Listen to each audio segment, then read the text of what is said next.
بسم اللہ الرحمن الرحیم۔ السلام علیکہ یا صاحب العصر والزمان۔ رسول خدا صلی اللہ علیہ وسلم کے آثار کی شناخت ہو، ان کی اخبار سے آگاہ ہوں، ان کا نام اور یاد ہمیشہ کے لیے باقی رہے اور فراموش نہ کیا جائے۔ اگر کوئی قوم اپنے ملک، ثقافت اور محیط کے اندر رہے تو وہ ہلاک و برباد ہو جاتی ہے اور شہر نابود و تباہ ہو جاتے ہیں۔ تجارت اور مصنوعات کو ایک طرف سے دوسری طرف جذب کرنے کا عمل رک جاتا ہے، کوئی فائدہ بھی نہیں ہوتا ہے۔ ماضی کی اطلاعات مٹ جاتی ہیں، ابہام کے دائرے میں قرار پاتی ہیں اور ان سے بے خبر ہو جاتے ہیں۔ حج کو واجب کرنے کی علت ہے فلسفہ اور حکمت۔ علل شرائع صفحہ 405، بحار الانوار جلد 96 صفحہ 23، حدیث 9۔ توضیح: امام علیہ السلام نے حدیث میں فرمایا چونکہ خدا نے ارادہ کیا ہے لہٰذا ایسا ہوا۔ شاید اس حقیقت کی طرف اشارہ ہو کہ خداوند کسی کے سامنے جواب دہ نہیں ہے اور لازم نہیں ہے کہ وہ جواب دے، کیونکہ وہ ایک حکیم حاکم ہے۔ لا یسأل عما یفعل، لیکن جو کچھ کہا ہے یہ اس حقیقت کے منافی نہیں ہے کہ اس ذات کے کام صحیح غرض اور فلسفہ رکھتے ہوں کہ جو اس کی مخلوقات کی طرف عائد ہو۔ اس دلیل کی بنیاد پر کہ جو امام علیہ السلام نے حج کے فلسفہ کے متعلق بیان کی ہے۔ حج بہتر ہے یا صدقہ دینا؟ نمبر 1، عبد الرحمن بن ابو عبداللہ کہتے ہیں کہ میں نے حضرت امام جعفر صادق علیہ السلام کی خدمت میں عرض کیا، لوگوں میں سے بعض کہتے ہیں کہ جب کسی شخص نے حج کر لیا ہو پھر صدقہ دے اور صلہ رحمی کرے، یہ بہتر ہے حج کو بار بار کرنے سے۔ امام علیہ السلام نے فرمایا، انہوں نے جھوٹ بولا ہے، خدا کی قسم اگر لوگ یوں کریں تو اس کی چھٹی ہو جائے گی۔ خداوند عز و جل نے اس گھر کو لوگوں کے کام محکم کرنے کے لیے قرار دیا ہے۔ علل شرائع صفحہ 396، بحار الانوار جلد 96 صفحہ 18، حدیث 26۔ نمبر 2، حضرت امام جعفر صادق علیہ السلام سے روایت نقل ہوئی ہے کہ ایک شخص نے ان سے سوال کرتے ہوئے عرض کیا، اے فرزند رسول صلی اللہ علیہ وآلہ وسلم، میں ایک ثروت مند مرد ہوں، میں واجب بجا لا چکا ہوں اور میں نے سنا ہے مستحبی حج کا بھی بہت زیادہ ثواب ہے، کیا میں مستحبی حج کی بجائے اس کے اخراجات کے برابر صدقہ دے سکتا ہوں تاکہ مجھے زیادہ ثواب ملے، یا یہ کہ حج کا ثواب زیادہ ہے؟ حضرت امام جعفر صادق علیہ السلام نے کوہ ابو قبیس پر نگاہ ڈالی، پھر آپ علیہ السلام نے فرمایا، اگر اس پہاڑ کے برابر سونا و چاندی صدقہ دو تب بھی حج کے برابر ثواب نہیں ملے گا۔ دعائم الاسلام صفحہ 293، حدیث 1، بحار الانوار جلد 96 صفحہ 49، حدیث 40۔ خدا کس طرح سے حاجی کے خانوادے کا محافظ ہے؟ قلب بن معاویہ کہتے ہیں کہ میں نے حضرت امام جعفر صادق علیہ السلام کی خدمت میں عرض کیا، آپ علیہ السلام کے شیعہ کہتے ہیں حاجی کے اموال اور خاندان کی حفاظت و سلامتی کی خداوند متعال نے ضمانت دی ہے اور خدا حاجی کے گھر اور خاندان میں اس کا جانشین ہے۔ حالانکہ ہم دیکھتے ہیں کہ جب حاجی گھر میں نہیں ہے تو اس کے خانوادے کے ساتھ ناگوار حادثات و واقعات پیش آتے ہیں۔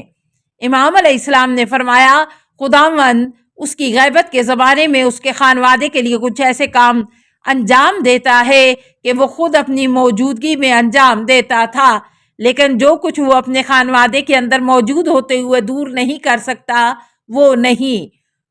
مانی الاخبار صفحہ 222، بحار الانوار جلد 96 صفحہ 17، حدیث 62۔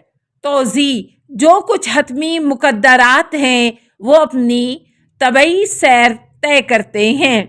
کیا حاجی فقیر ہو سکتا ہے؟ اسحاق بن عمار کہتے ہیں کہ حضرت امام جعفر صادق علیہ السلام نے فرمایا، حاجی کبھی بھی املاک میں مبتلا نہیں ہوتا۔ میں نے عرض کیا املاک کیا ہے؟ امام علیہ السلام نے فرمایا فقر و ناداری اور مفلسی۔ پھر آپ علیہ السلام نے بطور شاہد اس آیت کی تلاوت فرمائی وَلَا تَقْتُلُوا أَوْلَادَكُمْ مِنْ إِمْلَاقٍ نَحْنُ نَرْزُقُكُمْ وَإِيَّاهُمْ، سورہ الانعام 6 آیت 151۔ اپنی اولاد کو غربت کی بنا پر قتل مت کرنا کہ ہم تمہیں بھی رزق دے رہے ہیں اور انہیں بھی۔ تفسیر عیاشی جلد 2 صفحہ 75، بحار الانوار جلد 96 صفحہ 12، حدیث 37۔ 5 مرتبہ حج کرنے والے کا ثواب کیا ہے؟ ابو امیرہ حضری سے روایت کرتا ہے کہ اس نے کہا کہ میں نے حضرت امام جعفر صادق علیہ السلام کی خدمت میں عرض کیا جو شخص 5 مرتبہ حج کرے اس کا ثواب کیا ہے؟ امام علیہ السلام نے فرمایا جو کوئی 5 مرتبہ حج ادا کرے خداوند متعال ہرگز اسے عذاب نہیں دے گا۔ الخصال جلد 1 صفحہ 196، بحار الانوار جلد 96 صفحہ 20، حدیث 75۔ مالدار شخص کی حج نہ کرنے پر سزا کیا ہے؟ معاویہ بن عمار کہتے ہیں کہ میں نے حضرت امام جعفر صادق علیہ السلام سے اس شخص کے عطاب کے بارے میں سوال کیا جو مال و دولت رکھنے کے باوجود حج نہیں کرتا۔ امام علیہ السلام نے فرمایا وہ ان لوگوں میں سے ہے کہ جن کے متعلق خداوند نے فرمایا وَنَحْشُرُهُ یوم القیامت اعمیٰ، سورہ طٰہٰ 20 124۔ ہم روز قیامت اسے نابینا محشور کریں گے۔ میں نے عرض کیا سبحان اللہ، نابینا؟ امام علیہ السلام نے فرمایا خداوند متعال اسے جنت کے راستے سے نابینا کرے گا اور جنت کا راستہ تلاش نہیں کر سکے گا۔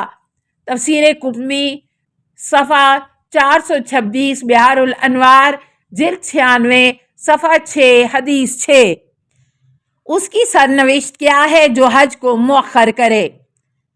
کلیب کہتے ہیں کہ حضرت ابو بصیر نے امام جعفر صادق علیہ السلام سے سوال کیا در حالانکہ میں سن رہا تھا ایک شخص کے پاس 1,00,000 درہم ہے لیکن وہ کہتا ہے کہ اس سال حج پر جاؤں، اگلے سال حج پر جاؤں۔ وہ اسی طرح سے حج کو مؤخر کرتا رہا یہاں تک کہ موت نے اسے آ لیا اور اس نے حجت الاسلام بجا نہ لایا۔ اس کا حکم کیا ہے اور اس کی صورت کیا ہے؟ امام علیہ السلام نے فرمایا اے ابو بصیر کیا تو نے خداوند متعال کا یہ فرمان نہیں سنا ہے وَمَنْ كَانَ فِي هَٰذِهِ أَعْمَىٰ فَهُوَ فِي الْآخِرَةِ أَعْمَىٰ وَأَضَلُّ سَبِيلًا، بنی اسرائیل آیت 72۔ اور جو کوئی اس دنیا میں اندھا ہے وہ قیامت میں بھی اندھا اور بھٹکا ہوا ہوگا۔ وہ واجبات الہی میں سے ایک کے بارے میں اندھا ہے، یعنی اس نے اس اہم کام سے چشم پوشی کی ہے لہذا وہ اندھے دل والوں کی مانند ہے۔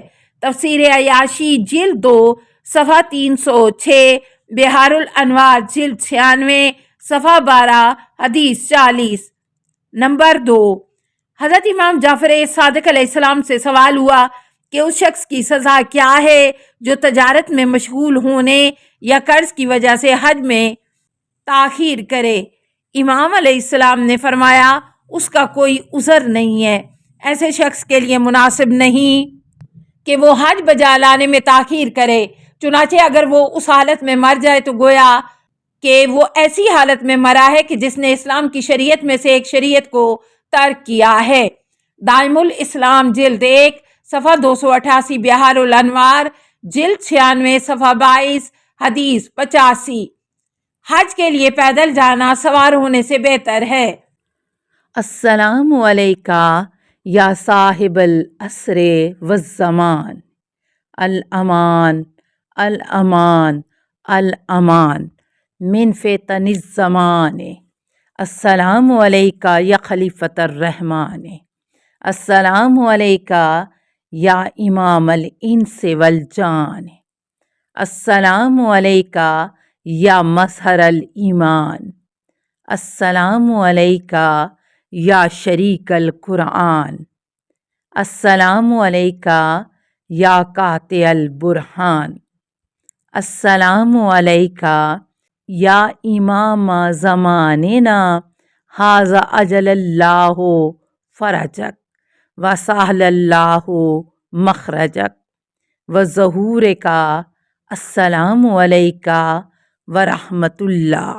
اللہم صلی علی محمد و آل محمد